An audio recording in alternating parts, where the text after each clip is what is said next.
Hi guys, my name's Bill, and in this video I'm going to show you how to remove, how it works, and how to test the door lock on your Frigidaire or Electrolux front load washer.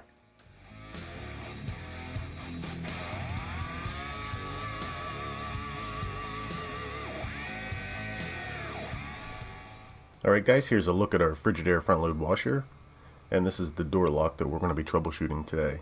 So to remove the door lock, just go ahead and take the two screws out to hold it in place. Now the first method I show you here on how to remove it is going to be if you have a dryer stacked on top of your washer. So in a case like that, you'd want to take the door boot, take the little front edge of the door boot off so you can reach in behind it, and get your door lock out like that. Then from here you just have to remove the plugs, and we'll be able to test it.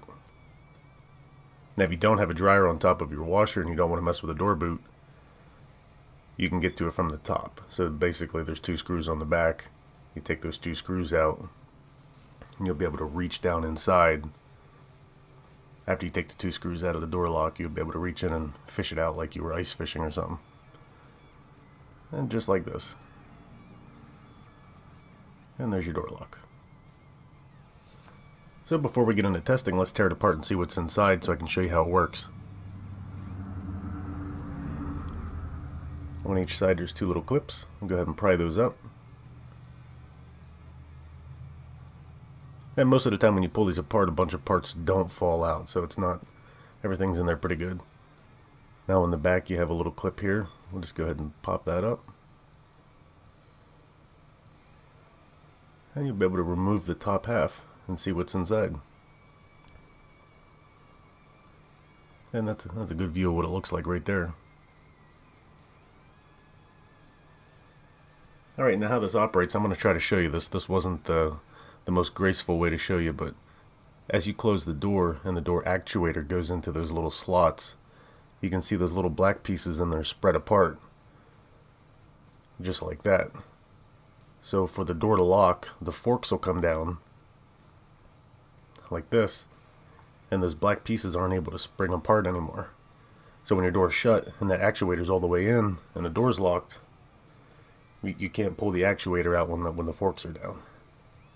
So I hope that's pretty clear right there. Now there's two stages of this door lock. There's the electromagnetic piece on the left hand side of the screen there, and that's what pulls it down quickly.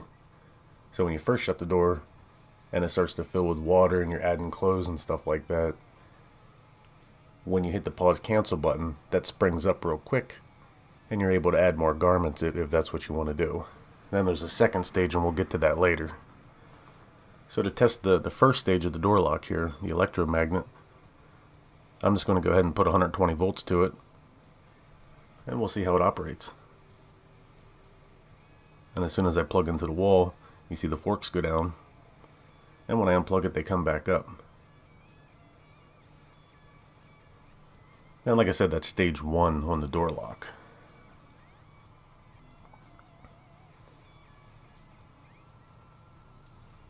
And here's a view from the side.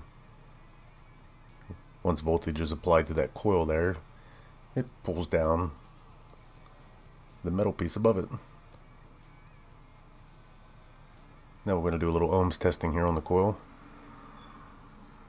And it looks like we're going to get about 1.29 something kilo ohms. And that's a good coil.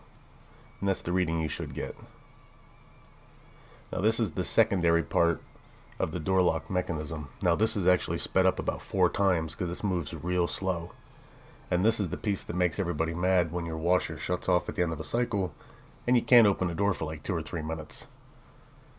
And this is called like a wax motor.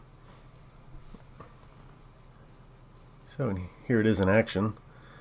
Now when the electromagnet pulls the forks down, that's stage 1, but when your machine goes into a spin cycle, this thing comes across and basically holds it so you can't unplug the washer from the wall and then open up the door real quick and stick your hand in there and get it ripped off. So that's the purpose of this. This is like a safety feature right here. And when you remove power from this motor, it takes a minute or two before it actually starts to retract. just because it has to cool down.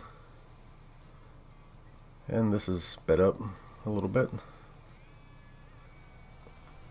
Now this first resistance reading that I'm going to do is when the motor hasn't been run, so it's cool, it's at room temperature.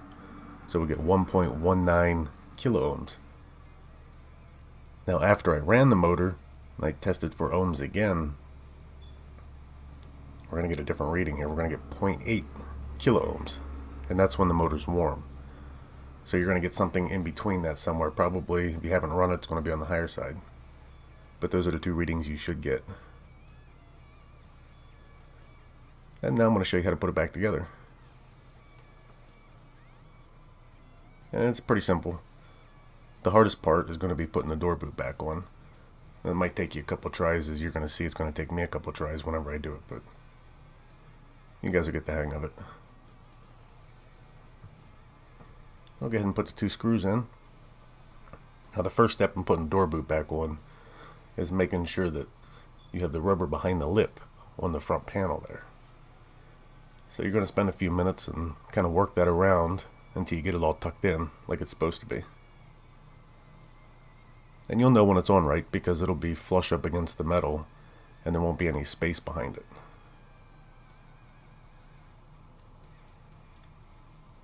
And I just about have it on. Yep. And you can see that's flush up against the metal there, so there's no space. And you just have a groove for the band to go in right there. And this is the tricky part. It might be easier for you to get an extra set of hands for this piece, or for this part. But I'm going to go ahead and do it so you guys can see how it's done. You always put the spring part towards the bottom, and that's the last part you're going to put on. And you can see how it sprung off on me there. So I'm going to try again.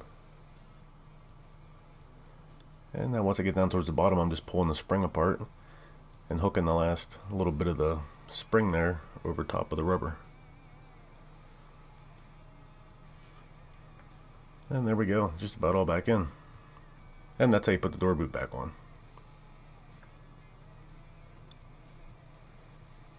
Alright guys, that's my video on how to troubleshoot, how to test, and how the door lock assembly works on your Frigidaire or Electrolux front load washer.